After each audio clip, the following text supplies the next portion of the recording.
Hey, good morning, everybody. It's Facebook Live time with Antradot.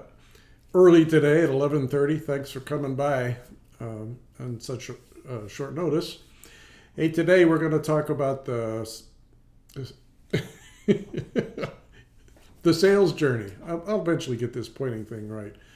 Uh, Over the last few weeks, actually, we have published now upwards to 8 videos in this Winning Through Sales Excellence playlist.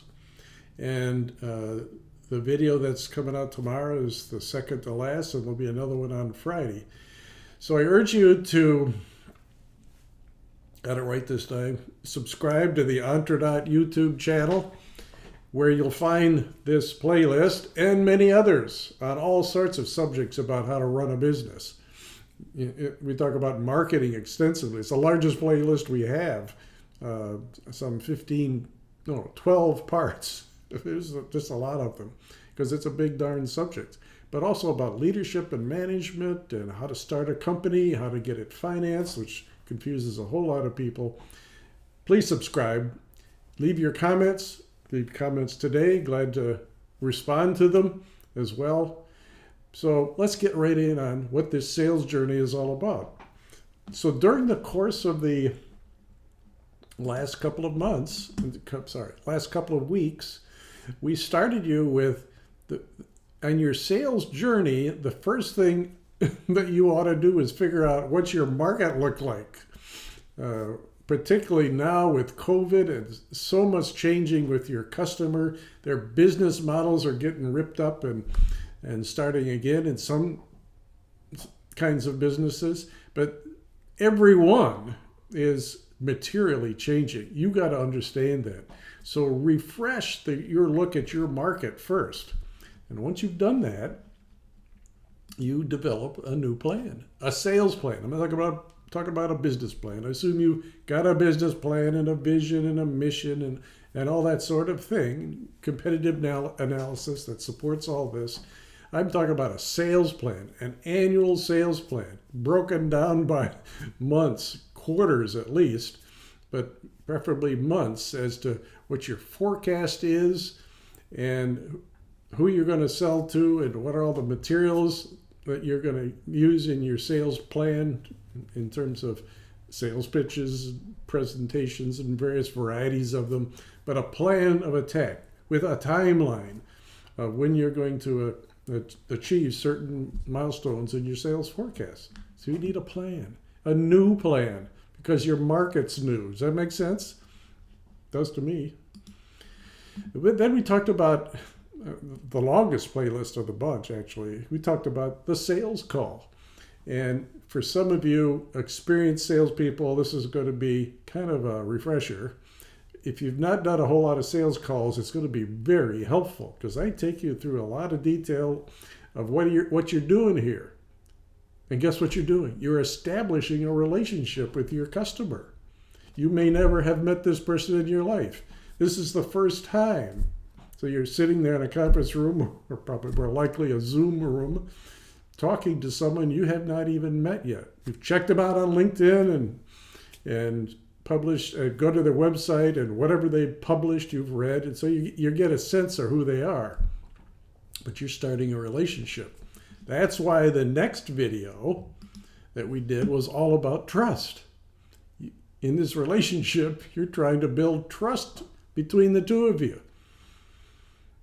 So the trust is the foundation for any business relationship. So you work hard on really getting to know this person, but substantially by listening for content, empathetically listening for where they're coming from, and those kinds of building trust techniques.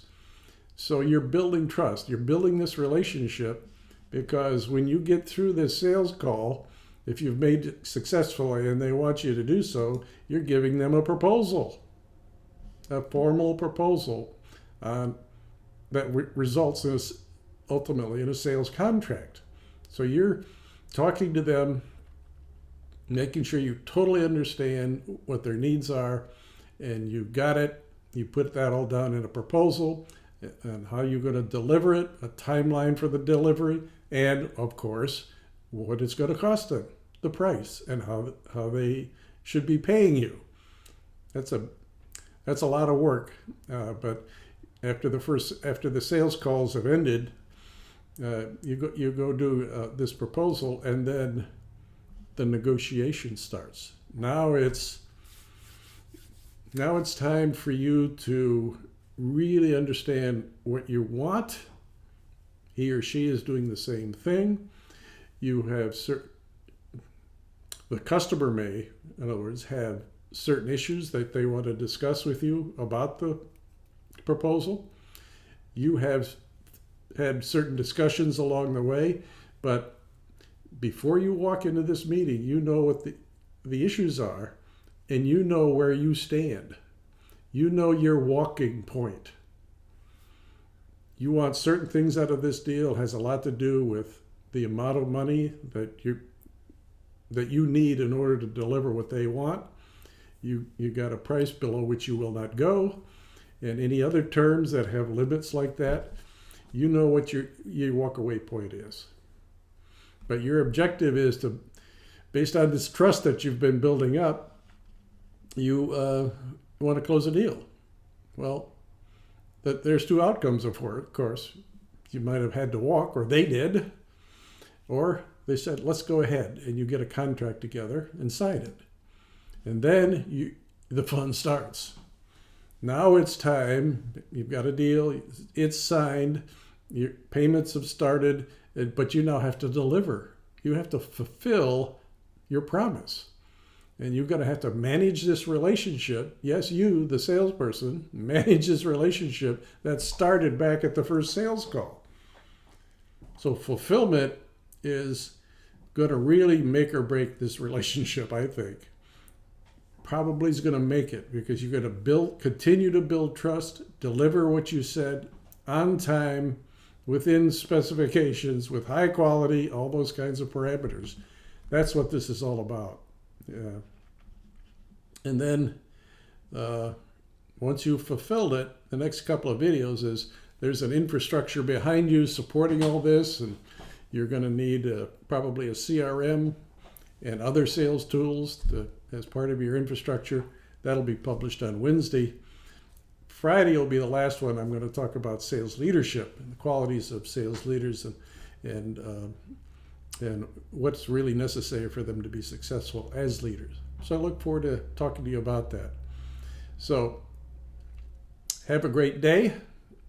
Hope this was helpful. We look forward to you watching our video tomorrow. And we'll do our next Facebook Live this Thursday at noon. At 11:30, because I've got this class at noon. So I'll see you Thursday as well. Have a great day. I'm Bill Warner with Entredot.